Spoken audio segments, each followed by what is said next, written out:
I think I'm in my 27th year of coaching at U of A. So I know I don't look a day past 30, but shockingly, it has been that long. And this is the first time I've had the privilege of doing this presentation. And so it's going to be, hi Talbot, it's going to be a little bit rough around the edges. Also due to the fact I had very little sleep last night. And that's my excuse for underperforming today. I'm setting the bar low for myself.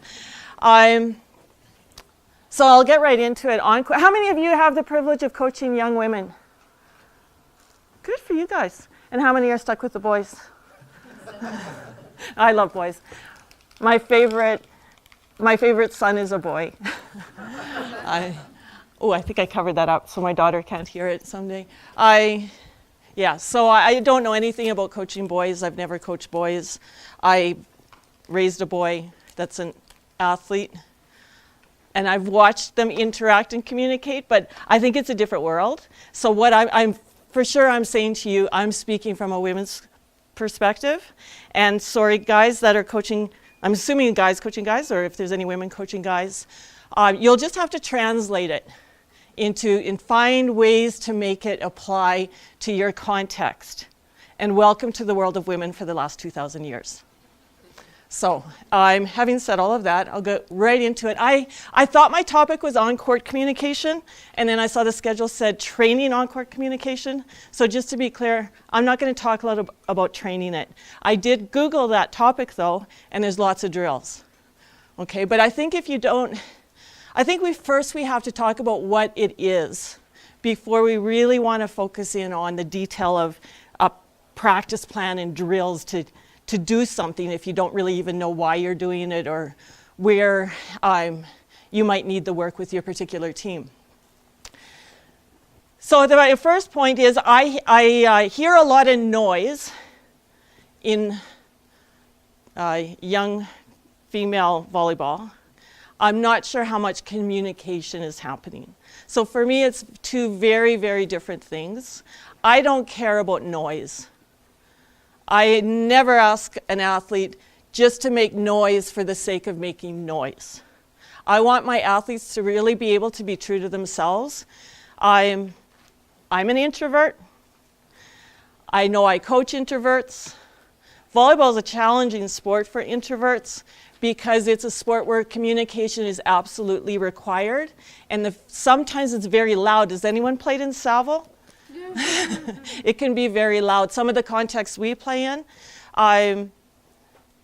it's very, very difficult to hear. So young athletes need to learn what their gym voice is, and they have to be able to project that. I have one particular athlete this year that is very, very, she's as quiet as a mouse. I just said, you know what? You have to find your voice. You can't play volleyball quiet because there's way too many people in a very small area of space. And there's every rep, other than the serve, requires some communication. So it's happening all the time. It's necessary all the time. And you can't have one person say, well, I'm out because I'm just quiet.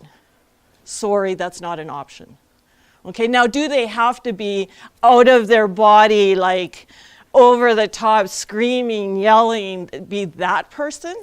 I don't think so. There are some very, very well-recognized, very successful coaches that insist that there's only one way to be on the volleyball court, and that's that really out there, screaming kind of volleyball player. I don't buy into that. I think I want my athletes to be focused on the game, and if they're putting all their energy into trying to be someone they're not, I just don't see how that's compatible. Not to mention the fact that I've seen some very, very good athletes be very successful not being that, including men. There's a guy who played for Italy on their national team at the last Olympics in Rio. They called him the silent assassin. And the guy, he never changed expression. You get this massive kill and then just go. And everybody else, woo, the guys are just cheering and he's just high five maybe. Well, they don't high five so much, but he was allowed to be who he is. Okay, so an example from our team over the last 5 years, I coached Carly Jansen. If anyone knows Carly, that's a quiet person, and she was our silent assassin. Right? She got to be who she was. She never changed expression. Every once in a while, she'd smirk a little bit, and then we knew she'd really done something. But we knew her, and we knew that's who she was. So I think there's a difference in sort of, for me, for sure, in what is necessary. It's non-negotiable. You have to be able to communicate in these ways. The rest of the stuff is kind of noise. It doesn't matter so much. I'm going to challenge, volleyball is different because of the reliance on one another and the capacity to actually share communication that helps your teammate do their job better. Okay, so I'll get into that a little bit later. It needs to be trained. Okay, you can't just communicate really well game day. It has to be something that the athletes, they do all of the time. If they're not communicating in practice, they're not communicating in the game. It's just, they don't just turn it on. If anything, communication under pressure will decrease. Okay, so as people feel a little bit more worried or stressed, most people that I've coached anyway go internal, and internal is a very quiet place. Okay, so be very aware of what the sound is like in your practice environment and whether they're communicating there. Communication needs to be warmed up. When I guess it was after 8 tracks, when we started wearing portable music devices, and there was these little earbuds, all of a sudden the athletes wanted to be able to warm up with their music, their own music. They don't want to deal with music that somebody else picked. They want their own music. I don't think there's a place for that in volleyball, not in my gym. Again, because they need to warm up. They need to warm up their communication. It's something they need to be doing all the time, not in their own little planet. So can they have earbuds, music, their own music at some point in the phase preparing to enter the gym to warm up? Yeah. But once we start as a team to warm up, then those are out. And we're out communicating with one another. There's no screeching in volleyball. So I did have one really fun season of coaching 13U volleyball. I was assistant coach with a team, and my daughter was on that team. And I've always, I've never really understood why young female volleyball players are screeching so much and using those high-pitched voices.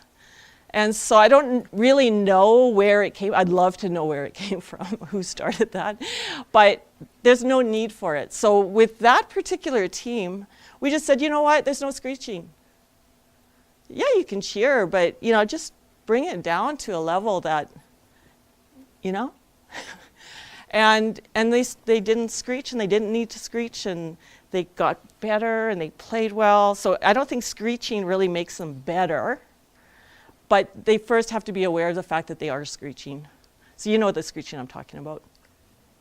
I think the referees would really appreciate it too. So what communication is we're actually sharing really meaningful information about what is happening on the court. And it's not the quantity of communication, it's the quality of the message. So often you hear someone that's saying a lot of stuff, but they're really not saying, they're just saying the same thing over and over again, or they're saying something that really isn't the message anyway, it's just sound. Okay, so my example is there's really important communication between the setter and the hitter in our offense, depending on where the pass goes, the first contact. So we have to really quickly differentiate between whether we're setting a shoot, a semi, or a high ball. Okay, so what our young hitters that come into our system, they'll communicate a lot and they'll say, yeah. Like, what set is that? Is that a shoot? There's no meaning, but they're communicating. They're saying, yeah. It doesn't mean anything. Okay, so the communication needs to be shoot. Or they may not have to say shoot if it's a 3-pass. Of course it's a shoot. That's what you were called. That's what the setter called for you. So why are you saying anything at all? Okay, so just making noise isn't what's important. It's about what message are you relaying. How about that balls up? Anyone heard that in the gym lately? What is that? Is that meaningful communication? Okay, so I'm just kind of throwing that out there. I want to challenge some of the things that, I don't know where that came from. Yeah. I've never understood that either, but what I've noticed is that, gets that team focus at that young age. So the ball's up, so that I've watched the players and I've seen them now, they're getting in their set position. So I'm with you with the ball's up, it's obvious it's up. But I mean, I like Yeah, so maybe there's a different trigger. Yeah. Often it's used when the hitter or the server is tossing Yeah. the ball. It's supposed to be Yeah, isn't it kind of odd? Oh, to disrupt the service. So there's the ethics of communication. So are we communicating? Are we communicating, or are we trying to play games? Yeah. I don't know how much longer that's going to be allowed, because at 13 new provincials, there was reps saying you're not allowed to do it. Really? Yeah, and they were giving the kids one more shot at it if it was a neutral thing in their choice. And then it was If you're at the match tonight, you might hear some from the warm-up zone. Spinner, spinner, spinner, spinner, spinner, spinner. And it's the same thing. So it's a guy, of course it's a spin serve. Everybody knows it's a spin serve, but they're just trying to. We actually had a spectator last weekend. Right when our player went to toss a serve, would yell, go, when we were playing at UBCO, heat, go heat, right in the toss. So, I mean, that's different. He paid for his ticket. He can do whatever he wants. But I wouldn't, personally, I think it's cheap. I would never encourage my athletes to spend their energy on that. We got enough problems, right? We got enough things to work on. We're not going to be distracted by that kind of cheap gamesmanship, but to each their own. Okay, so I want to take us through the cycle of action, just talk about, this is probably stuff you already know. How many of you played volleyball? Anybody that didn't play volleyball? Okay, so if there's anything that I'm talking about that you don't really understand, don't hesitate to stick up your hand. Or if there's something that I'm not going into because like I said, I know I didn't think of everything going into this. But through the cycle of action, I want to start with whatever the first contact is, whether that's off of the serve. Let's talk first about the serve. Okay, so rather than thinking when is the ball going to be up or tossed by the server, what else could we be communicating during that time? So we're passing together. Where did that, well, in our system, we scout servers. You wouldn't know it last night based on how we passed, but we do scout the serving team, including, for the record, which servers hit the tape a lot so that we're ready for the serves to go off the tape, which aced us, I think, 8 times last night. We'll be better tonight. So we'll share that information. They know that server. They know the characteristics of that server before the match has even started. They're quickly saying, watch it dropping, watch this is a spin server, side spin, whatever specific characteristic of that server. So they're sharing that information. They might talk about what happened last with that serve. Okay, so if they've gone around once now, where that server served last. Okay, so just to try to share some information. Then they need to communicate what they read from the serve. Okay, so as soon as they have a read, it might be the line that the serve that is traveling. It's going line, cross. Okay, many servers show very, very early what angle or the line that the serve is going to go. It's sometimes as soon as you see their feet, it's going to go in the direction of their left foot. And so that's while we're saying, that's probably when they're saying balls up. They could be actually saying watch line, going cross. Okay, so this is before the ball's even been hit. They might be able to tell based on the toss. So if the toss is a little bit behind the server, often those are going to drop more, whereas it's in front and they're driving it. They can tell from the arm speed, right? So those are all things that you're always going to have some athletes in your gym that are better at reading than others.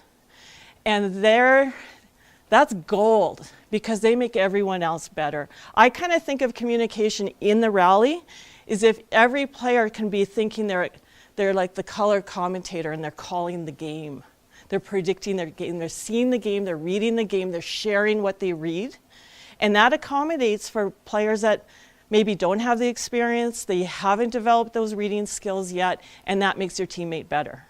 Okay, so that's some of the things we would communicate. And then whose ball is it? Okay, we need to communicate that. And then the in-out.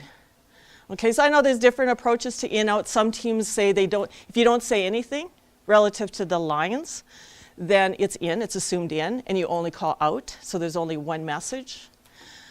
I think I don't have a lot of hard and fast rules. The passing group, I let them work through that. I think for the most part, they're saying in, and they're reaffirming for that player. So it may be, Erin, in. And so Erin knows it's her ball, and we're supporting that line. What's really important is you're always going to have a player or two in the court that will over-communicate, or they'll communicate stuff that they have no business communicating. I might have been in that category. As a setter, and you're standing at the net, while you might think that serve is going out, you don't have the best view on the court, right, on the baseline. So you really need to trust the people that are in the best position to make those calls. So on the baseline, if you have whatever passing system you have, the people closest to it, I don't like the passer themselves to feel that they have to make the call, although ultimately they are always free to make that call. So if they're backing up, reaching for a ball, and their teammates aren't giving them any help at all, of course I expect them to leave it. It's out. Okay, but the support is coming from the teammates around them. In order to make that call, the non-passers need to follow the flight of the ball. They can't just turn their head and go, I think it's out, right? They need to follow with that passer, especially as they back up. And then on the sidelines, we like to keep it just whoever's close to the sideline. And sometimes, frankly, you're going to be completely on your own, right? So the more you can kind of clean up the messaging around that, we actually do drills in training to practice when a ball is in and when a ball is out. So have the privilege of having Mia back in our gym. If anyone has been around our team, you've seen Coach Mia has come back from Japan, joined us January 1st again. He's an outstanding coach. And I've watched him coach at 16U, I've watched him coach at national team professionally in Japan, and have had the luxury of having him with our staff. And he's the first coach I've ever seen that the first 16U tournament he was coaching at, my daughter was on that team. They're really young athletes. And I remember after a particular match, he goes, oh, so many mistakes. I said, yeah, they make a lot of mistakes. So you could see the wheels turning for his practice planning. And then the second thing is, why take out balls? Yeah, good point. They take a lot of balls that are out. And so the next drill, I've never seen anyone do this drill, and we do it now fairly consistently, is just having a player in, say in 6, maybe 3 meters from the baseline, coach on the same side, and you're just hitting balls at them, and they got to recognize at what height is the ball out, at what speed is the ball out, and when is it in. And it's okay to leave it, oh, you're wrong, that's okay. This drill is about figuring it out. Because why are we helping our opponent? So Mia's other line is, whose team you on? Why are you taking that ball? It's out. The other one really tricky is spiker in 4 hitting to 4. And it gets on the defender so fast. And so many times, so many times she'd take balls that were out. And so Mia's on the box just hitting balls, and which is out, which is in.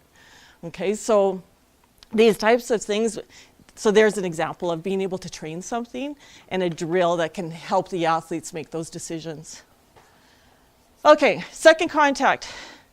So is it a 3-pass? Do you know, a 3-pass means it's perfect. A 2 is not as good. So we maybe have eliminated an option offensively. A 1 is we're just setting a high ball or free ball over. A 0 is an ace. Okay. Who is taking second contact? So really critical to communication around that. You may have a hard and fast rule that it's only the setter that takes it. Good luck with that. Our setter likes to take a lot, and so she does kind of take over that a lot. But this morning in practice, she was a little tired maybe, and she said, help. Like, that's not the communication, right? So the setter and whoever's going to take that second contact, it really has to be clear communication. So my preference would be setter recognizing, Talbot, go! And so I'm going to pick on Talbot a lot because I don't know many names here, but so he knows, go. And then Talbot steps in. Okay, so I put a lot of the onus on the player that they're free to call off the setter if they feel they can make as good or better a set with that pass than the setter could have. They just shouldn't be wrong. Right? So we had some wrong last night, but it's really on the onus of that player to be very clear very early, or else the setter will absolutely run them over. Okay, so it's the setter's ball for us on second contact. The player stepping in needs to initiate that. Setter can help that communication a bit when it's pretty evident, but so that's sort of the principle is who can make a better touch on that ball so that we actually get an attack out of it. Setter hitter, I talked about being able to communicate again based on the quality of that pass. What are you going to hit now?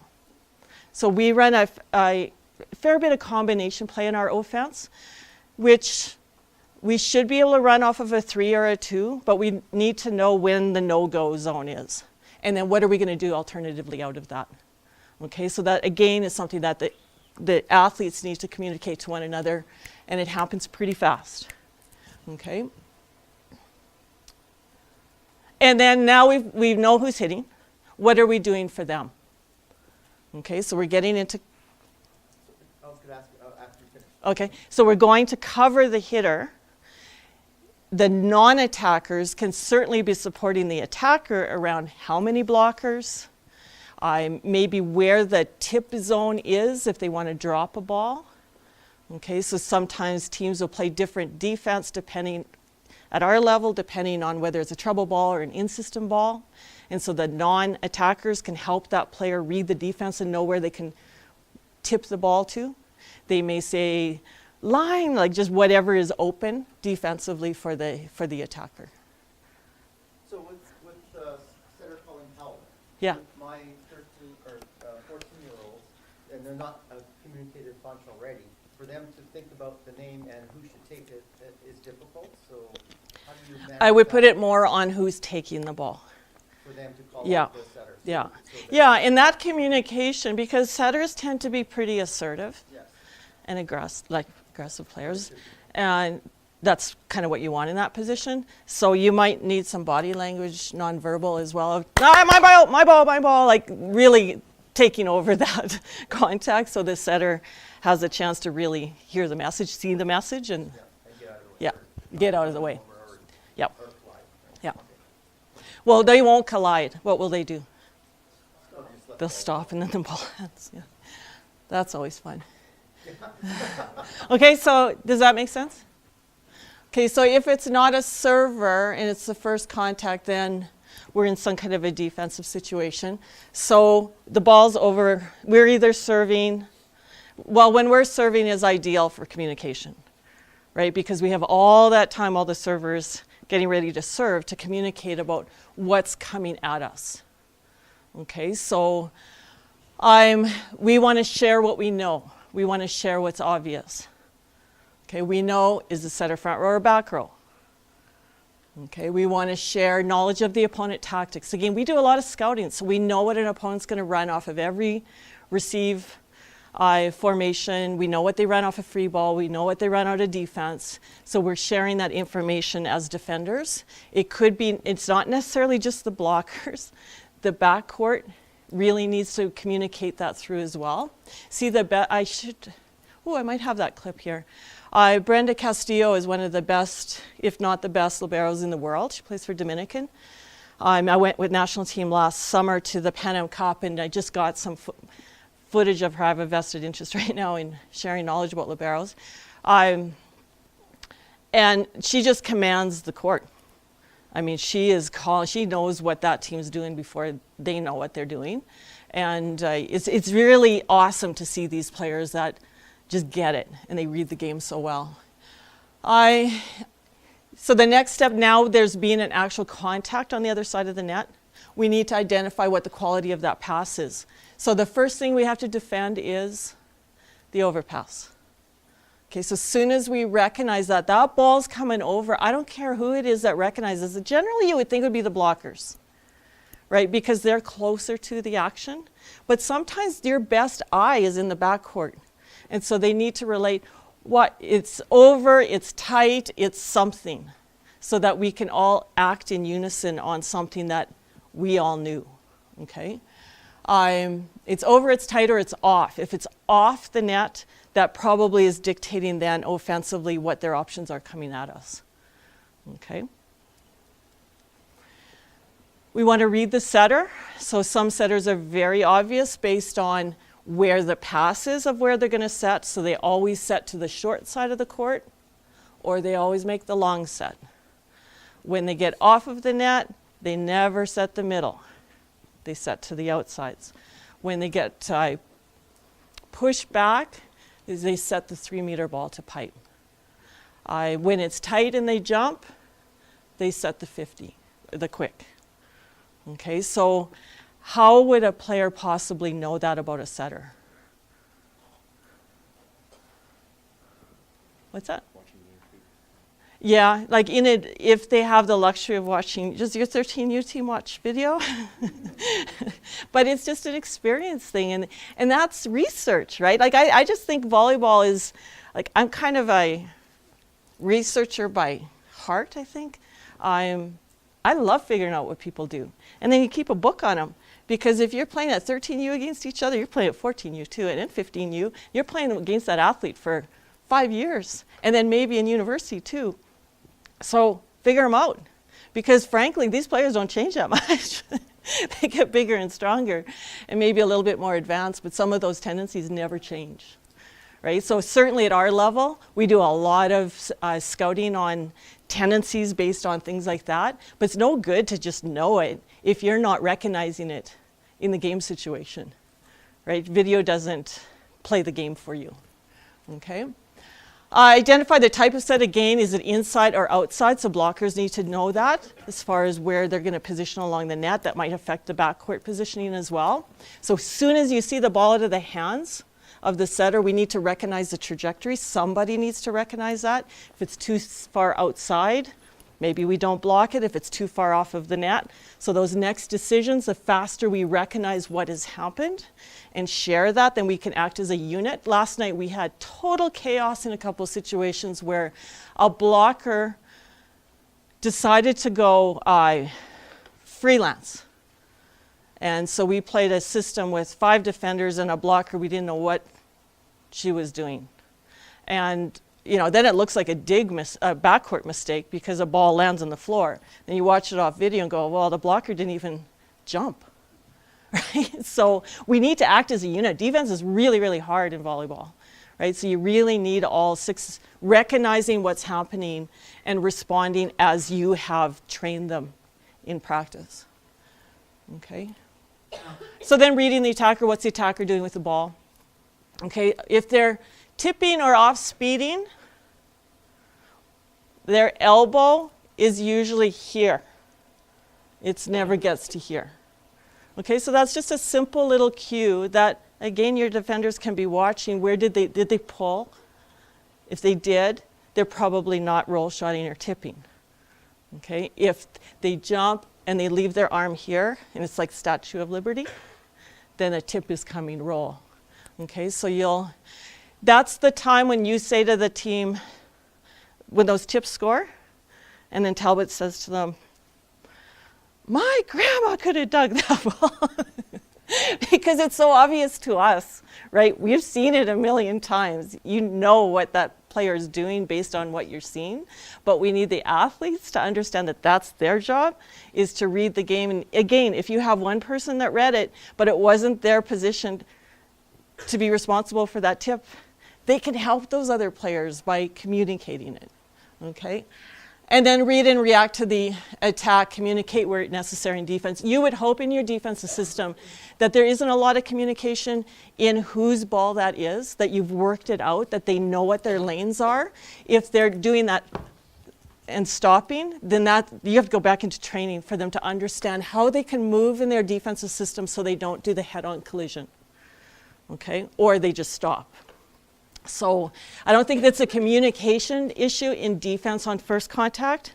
I think it's training your system so they understand what balls they're responsible for, okay?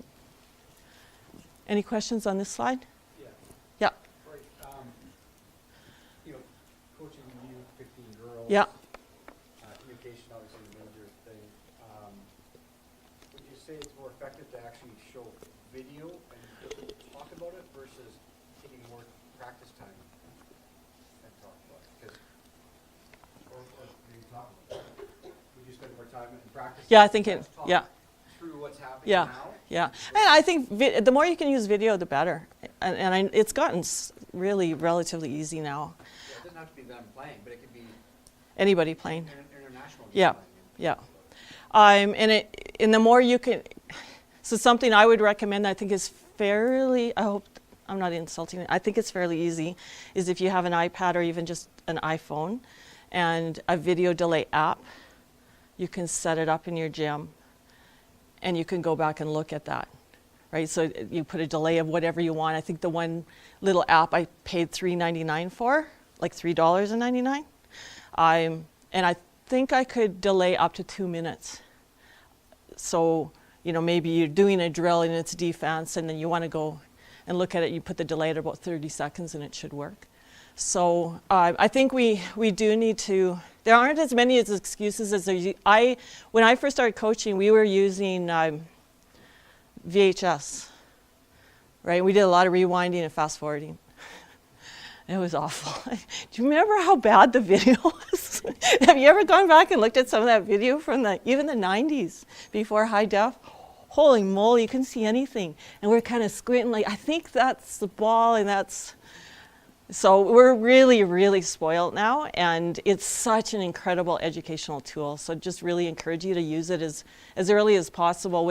So I mentioned my daughter. My daughter is playing now at the university for us, and I had a lot of video of her just because I was kind of that nervous parent. I only coached her in 13U, and then I didn't coach her until this year. And I needed something to do while she was playing, so I did video. And I'm sure people thought then that our thing would be to go home and watch the video. And we never, I don't think once did that. We'd maybe watch, one time she served in 14U and she had a service, a foot fault at rally point. It was really quite funny. So we went back and watched the funny things together. But what I would do is just give her the video. I said, Jenny, the video's there if you want it. And then she would do it on her own. And she'd watch herself. And I think it really, really helped her to just be more aware of her own play. And there was no pressure to do it. It's just, just to make it available to them so that they can see for themselves what's actually going on. I think the more we can get them to be independent learners and not always relying on the coach to tell them what they're doing wrong, I think is really a valuable skill. And it also helps them because there's going to be video in their life at some point, and they're so awkward with video the first times they see it because they're looking at what their hair looks like and the face they made and, things that are so irrelevant. And they get over that pretty fast. I don't know if the boys are like that too, but again, I don't know boys. Although, yeah, they look at weird things too. So I want to move on to communication between rallies. Okay, so the rally's over. What's the first thing that happens? What happens after a rally's over? What are the possible reactions to a rally being over? Woo! Or we hug. We huddle. Boys too? Boys are huddling a lot now too. What I think really has to happen between rallies is what I just call the competitive process. And so one of my favorite athletes in the world is Roger Federer.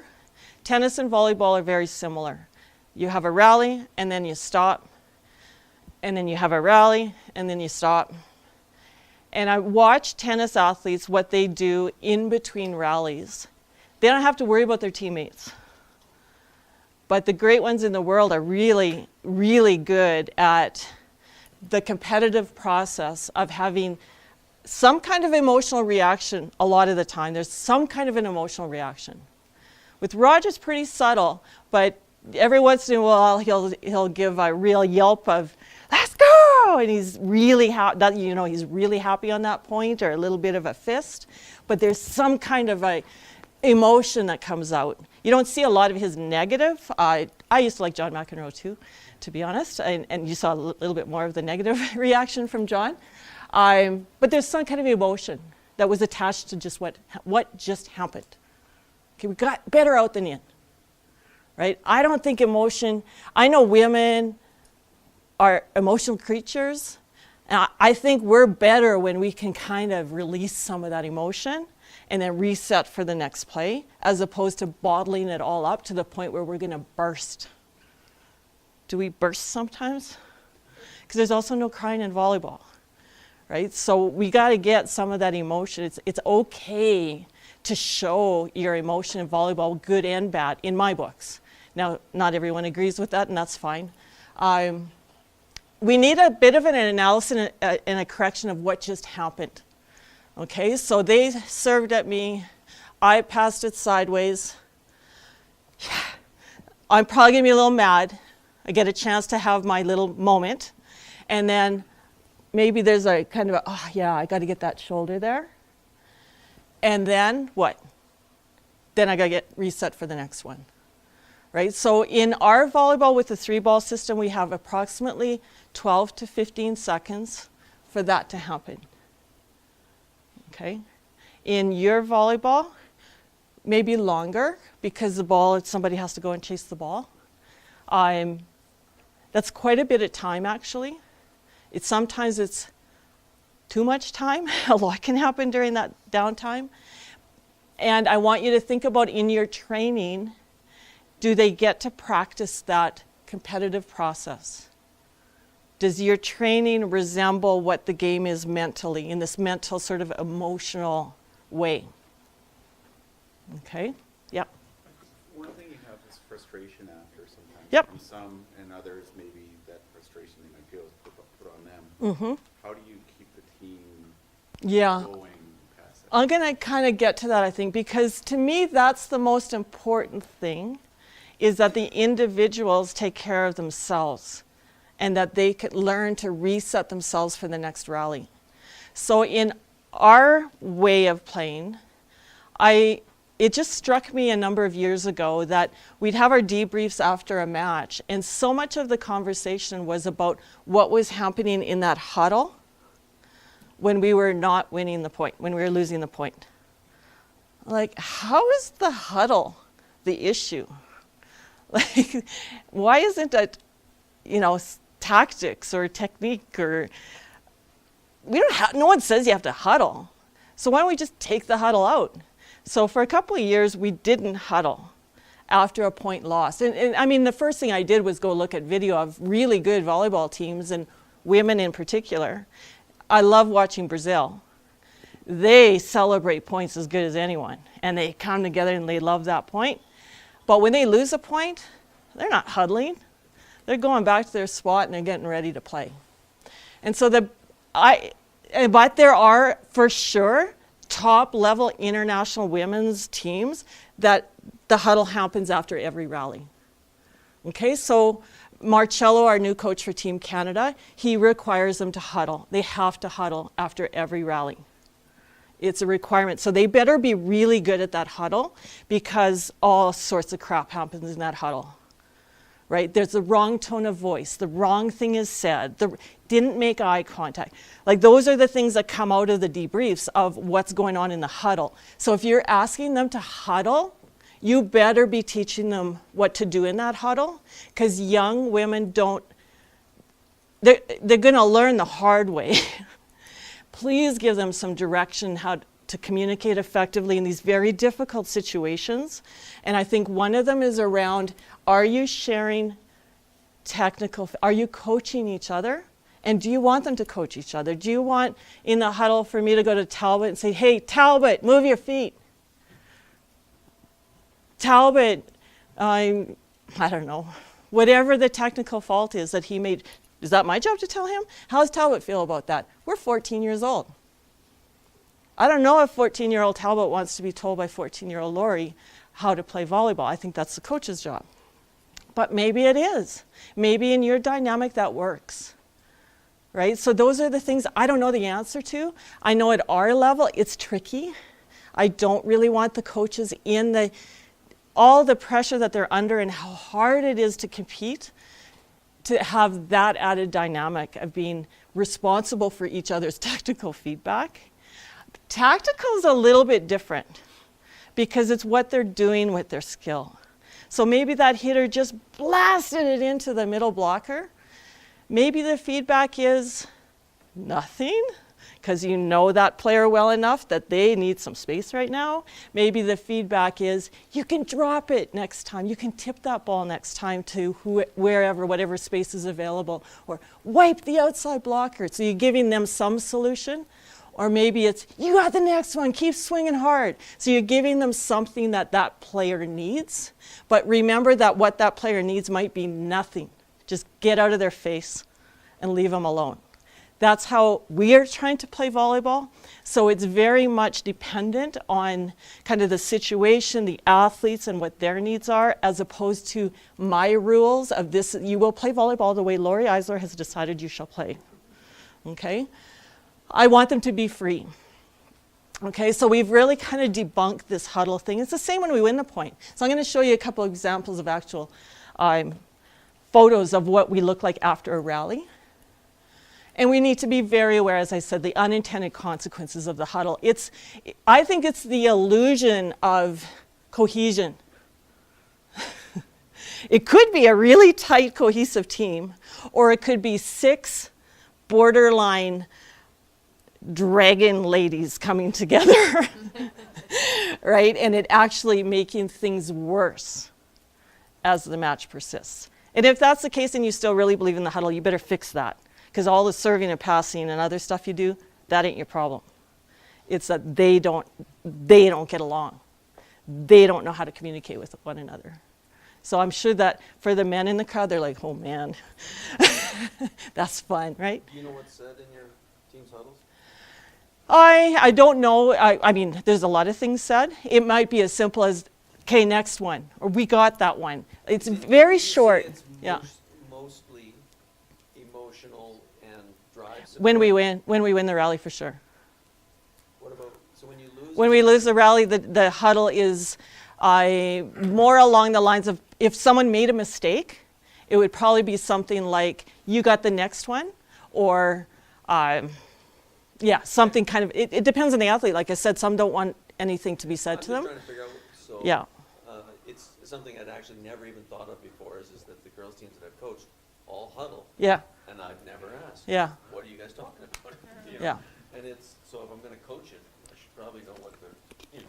Mic them up. My son's team, they just get together, say they just do one more cheer, whether they win Yeah. or lose, and they go hard again. They don't sit in their talk. Right.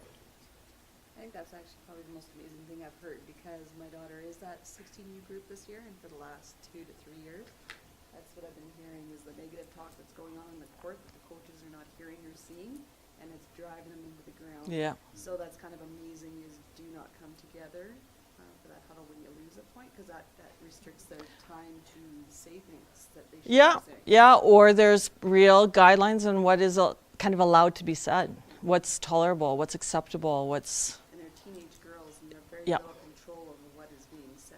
And so Yep. coaches need to correct And it if they're they- not seeing it or hearing it. Yeah, exactly. Like, you don't have the best vantage point. You need to become a master of reading body language, though, and being able to really see, how your athletes are reacting. And then talk to them after. I mean, again, if that is the issue, then we got to work through it. We got to figure out a way to work better together. So here's an example of, we've just won a rally. So this was last weekend. And you'll notice that one player is not huddling. So in our system, we like to play fast. We pride ourselves on our fitness. So if it's a 10 to 15 second window, we want the next serve at 10. We don't want to wait till 15, because you've increased the recovery time for the opponent. And so our server doesn't huddle. Our server goes straight to the service line. The others can huddle if they want, and yay, good for us. And then So in that huddle, it might be said, now they're going to set because we know who they set after they just lost a point. So one player got the ball, now it's that player is going to get set next, be ready for. Okay, so there might be some tactical sharing. It's not necessarily all just celebrating. That includes after an ace. So if the server is so lucky to serve an ace, they don't come into the huddle. They serve their ace and they go back and get a ball and serve again.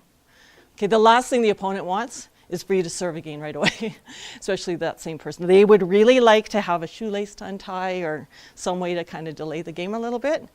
So we try to pressure the time element between rallies, especially for the teams that we know that huddle.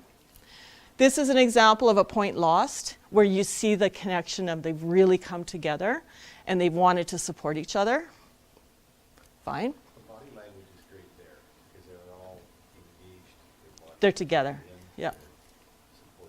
Now this one looks different because again, there's one player, this is a rally loss. There's one player that's not in the huddle. You see that? If I had a laser, it's the player closest to the net and she is the, someone said it, I think, setter. And so what's the setter's job now? They have 10 to 15 seconds to figure out what the hell to do next, right? So if they're having to go in a huddle and huddle, it can be really distracting for setters. They got a lot to think about. So that's one of the reasons I just want them liberated to feel like it's optional to go into the huddle after a lost point. Now, if the setter knows that there's a hitter, maybe a hitter just made a mistake, and the setter knows that hitter needs something from them. Hitters often are very needy of something from setters. As a very old setter, they may need that setter to come over and say, hey, I'll give you a better ball next time. That was too tight. Okay, and they have to do that because that might be more important than what else they would be doing. Okay, so they're always having to prioritize kind of what their need is at that particular moment in time and if they're free to just go and do their own thing. Okay, I'm going to go really fast now. Ooh, in-match coach-athlete communication.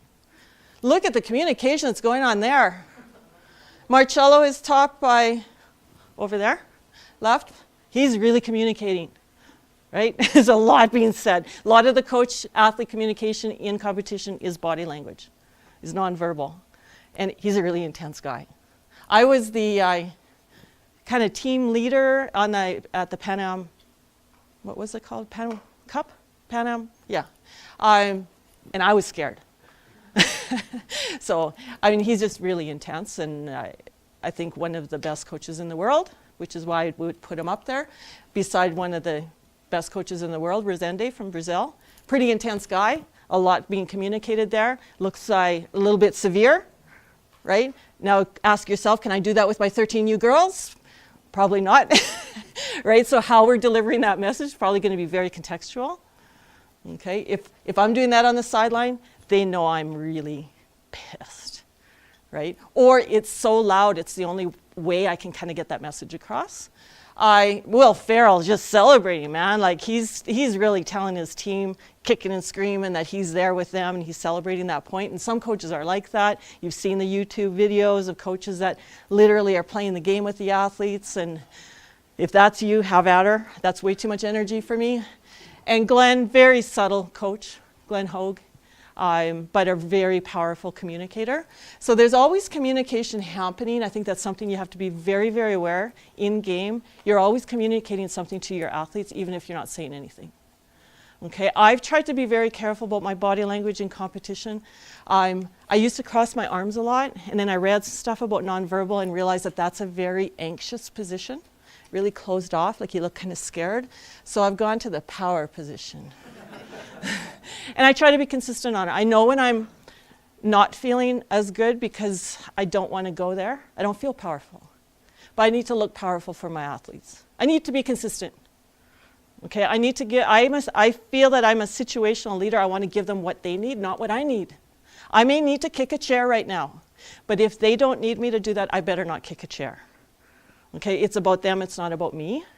And so I think that's a really powerful awareness thing for you is, are you coaching them or are you just coping with competition. So be aware of what you want your athletes to hear and see from you. They know when you're quitting on them. Most coaches will have some kind of cue that you've quit. You don't think that it's done. Some are very obvious. I think it's very obvious because they're standing and then they decide to go sit. That's a really powerful message. But if they're sitting when your team is winning, then that might be confusing. But if you only do that, just be careful with it because it's a powerful message. They don't think you believe in them. But if you want that to be the message, that's your decision, right? But you're communicating something to them. And please, know that I don't think I'm the expert of this. I deal with this. I'm an introvert. If I had a preference, I would be somewhere, backstage watching the game. I'm not comfortable there on the sideline. And I'm very aware that how important it is that I did a terrible job last night of coaching my team. I got too impatient, too angry too soon, and I didn't support them. I didn't give them what they needed. So I'm going to try to be a better coach tonight. And maybe it's good that I'm doing this presentation right now. The dominant thought I think I gave them was, I was so angry that everything was about probably too much over the top around the outcome and not enough about the process of how we're going to deal with what that team is doing on the other side. Dominant thought around, are you saying in your timeout, don't serve number 5? The brain will only hear serve number 5, right? So think about what your dominant thought is that you are presenting to your athletes. I'm sorry I'm going a little bit late. I hope you don't mind. Are they really girls, boys, guys? Who are you coaching? I don't coach ladies. I don't coach girls. I don't coach guys. I coach female, women, athletes. Those are my 3 choices. They're women, they're female. They can be a lady if they want. I couldn't care less. But that's not what I expect. A lady to me is so layered in expectations of behavior. It's an inappropriate term for female athletes. There's no sense of power in ladies. Let's go, ladies. I could really get rid of that expression as well as the screeching. So maybe you're okay with it, and that's, again, we can differ. But in my gym, and I caught myself this morning, and I referred to one of the athletes as a girl. The older I get, the harder it is, especially when my daughter's on the team, and I kind of think of her as my little girl. So that's getting harder the older I get, but I got to be true to that. Are girls okay being called guys? I'm not sure. Some are, but I don't know why we would want. I've also heard if it's coming in the connotation of play like guys, play like men, so we'll call them guys. I hate that. Women are women, and women play women's volleyball. I should say Yeah. in context, because sometimes I know. have it. Yeah. Let's go, guys. Some I know. of them have no issues with it. Yeah. I've heard. Yeah. Others going, well, don't call me a guy. Yeah. because I'm not a guy. So don't do it then. So I You only have to have offend it, I one, know. right? So it's best just to. Do you call them typically, Let's go, Pandas. just by like their teammate? Let's go, you. I have trouble with their names now. So. Let's go, number 15. I really wanted to touch on this. I think the lost art is teaching athletes to communicate with the officials. What I'm seeing the communications being is more of me sending you to go talk to the official. So it's like a little sprint for the captain to go back and forth to talk to the official to get clarification on a call. That shouldn't be happening. If the captain doesn't know what needs to be asked, that's your fault because you didn't teach them the rules. Do they know the rules? Why should they talk to the official? Misapplication of a rule. They want clarification on what was just called. They should know that without getting the prod from the coach to go do that. So they are your voice. You don't have a voice in competition. Well, a voice that doesn't get a yellow card, which we got last night. selling the call. So it's kind of around that gamesmanship piece of, if you know the ball is out, no, if you knew that ball, that serve landed in, and your players are all going, out, out, woo, and they're already celebrating it, what is that? So trying to influence the officials, right? I think it's, personally, I try to be fairly ethical. I don't like it. And I think in the end, it doesn't help you because you've lost all your credibility with the officials. So the officials are smart. Don't tell them I said that. But the officials know who the athletes and who the coaches are that they can trust. So when the athletes are going, no, no touch, they know which teams they can trust and which teams are just trying to play them. Right? So again, it could be an ethical thing, but I think it's a practical thing too. You will have a reputation. Your athletes will carry that along with them. And I want credibility, I want integrity, and I want to see respect. Okay, I don't know what empowers these athletes to think that they can treat people like garbage just because they have a jersey on. It's totally unacceptable to treat another human being the way some of our officials are treated. Okay, now, we may not agree on the application of the rule, and I may try to help them a little bit in their process of applying the rules, according to my interpretation. But at the end of the day, it's just, they're not getting paid enough to be treated like that, and we can't have our sport without them. So the more I think we can kind of foster a better environment, role model to our athletes of how we should treat other human beings, even though we're competing, I think we're really doing another service that's beyond winning games. We're winning life, right? Winning life skills. So I think that was it. That was my last slide. Yeah. The referee of your game tonight was talking to us last night. Uh-oh. So he'd be all over what you just said.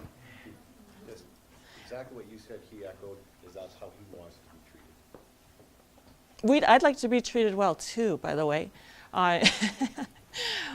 So it is a two-way street, right? And I think officials need also to learn how to deal better and to show us some respect and some trust as well. And in that, but maybe it has to start from our side of the whistle. Yep. I know it might be more mental coaching, but you talked about people that have to reset. Yep. What about that athlete that just, they get down, and it's like they get down and they can't reset? How do you? Well, for sure, it would be some kind of mental skills training around recovery from error. I tend to let them work that out, and they have to figure it out, as opposed to this. Some people will sub them, so as soon as they go down into that pit of doom, they're on the bench, and that's how they figure it out. Yeah, we can't do that in some of our... Yeah, so it's probably self-talk stuff, like it's where they're letting their thoughts go, they're thinking too much, they're spending too much time thinking about what happened. They're probably thinking that everybody in the world is thinking they're a bad person because they made that mistake. It's teaching them that, I'll give a little plug for the Winner Will. Send them to the Winner Will. winnerwill.com. Giselle Kruger, Calgary. We had a player that just wanted to, she just wanted to pull herself off for a little while, and pick herself up and take herself off. U18. Yeah, you don't really want to encourage that. No, she wanted to take herself off, and she did sort herself out and go back on and play awesome again. I actually had a university athlete that in one of my first years, that the only time in my career I've had an athlete come over and say, I'm out of here. And she had a lot of stuff. So she was in very intensive psychological counseling. But at that point, she couldn't deal with it. And so it has to be addressed, because you can't play volleyball if you can't recover from mistakes, because mistakes happen all the time. Yep. U12, U16 Yeah. girls, Yeah. there tends to be this mistake or error acknowledgement. And it kind of goes back to what you were saying about in the huddle, where they would spend time, you need to do and you need to do this, where you can teach them at a very early age to just acknowledge that with either a word, a hand signal, something that their other team recognizes. They don't have to be spoken they recognize the error themselves, it's a learning moment, and we're teaching them, so they need to make mistakes, and they should be allowed, and their team should know that they're allowed to make mistakes, and the huddle should be more of a supportive, but it seems to be a huge thing that error must be acknowledged with girls in that age. Yeah, I don't get the, serve it in the net and go, my fault. Yeah, no kidding, it was your fault. So I think there is way too much attention to that recognition of who we're going to blame. Right. And maybe a little bit faster to what are we going to do about it. And so our message would be, okay, let's support that. Support it means we're going to pass a 3 and we're going to get the ball back. Right? You'll hear a lot on our sideline stuff like, next one. Okay, we'll get the next one. And just trying to get, because that's where they get stuck in the past, and just trying to get their thoughts moving forward. I think it's the biggest sort of psychological skill young athletes need to learn in volleyball is getting over themselves and then getting over what just happened and moving on to the next thing. And hopefully there is a next thing and the referee's not going, shake hands. Right? Then you got lots of time to think about that.